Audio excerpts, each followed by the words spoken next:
Jeff joins us back here from ZooMontana, and you have a friend with you. Oh my God. He doesn't look as friendly. Not as friendly, and he's not. This guy is crazy. Look at this thing. This is the emperor scorpion. It is the biggest scorpion in existence. Look at that thing. Look at how big that thing is. That thing's giant. Huge. Looks like Popeye with those giant front pincers. Now here's the thing: is everybody thinks that they're pinchers, like pinch you, but they're actually pints. Kind of like lisp at pincer. And that's of course where they grab their food. They'll grab it with that. Yeah, look at that. Look how cool that looks. Here, let's turn around there. And then you can see on the tail. You can see on the tail there. He's got this giant ball right where my finger's at. That's called the telson. That's where his venom is at. So if he's upset, what he's going to do, he's going to pinch you first, but then he's going to whip that tail around and he's going to sting you with that tail. But here's the good news: their venom isn't strong enough to kill a person. They're actually pretty harmless. I'm so relieved. You sound so thrilled.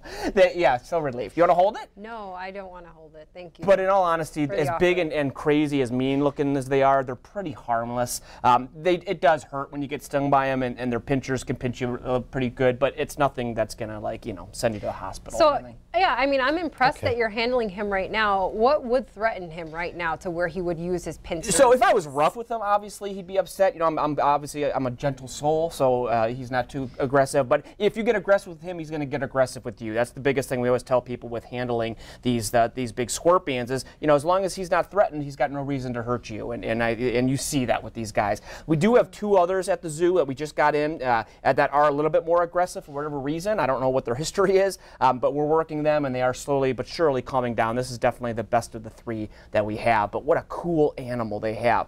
I was also hoping to have a black light here to show you. These guys, when you shine a black light on them, they glow, and it's really unknown why that is. It's actually it's called a chitin that is in their exoskeleton, and it's believed that the moon can actually make them glow as well. And it's believed that one of 2 things: it can either confuse predators, or it could be a singling motion, or an identification motion for other scorpions out and about. But it's really neat to see these guys glowing under that black light. All right, here's the question, and sorry if it's a dumb one. Are there any scorpions in Montana? There are. Yeah, in fact, up on the rims, under the sandstone rocks, you can find them quite a bit. They're much, much smaller than these guys, but I will say sometimes those smaller ones pack a much bigger sting than the big ones do. So those little ones, when you open up a rock and you get stung by one, yeah, it's going to hurt you. Again, you're not going to die from it, but it's not going to feel real good. And Ed, you're doing a great job with that little baby over there. By the way. He's been pretty quiet over here. He's just chilling in Ed's hands, and that's the milk snake. That's the milk snake, exactly. And again, both of them on the living wall, 2 of the newest animals that we have at the zoo. These guys are education animals as well, so go out to schools, and you can imagine, a classroom of 2nd graders seeing a scorpion like this. It's pretty awesome and pretty exciting for them to see. So, and before we go, tell us about your table runner from Thanksgiving here.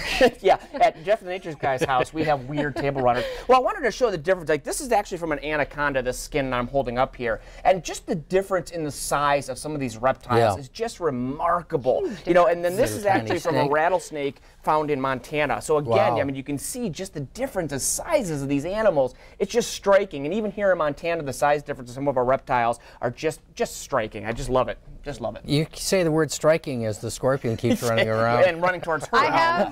This is what we used to run the prompter, and I am ready to use this to reroute him if he comes too close. That's your weapon. The good news is they don't jump, so you're all right. All right. Well, Jeff, thank you so much for joining us and bringing some of your friends in this morning. Go check out ZooMontana, the living wall. We'll be right back after this break.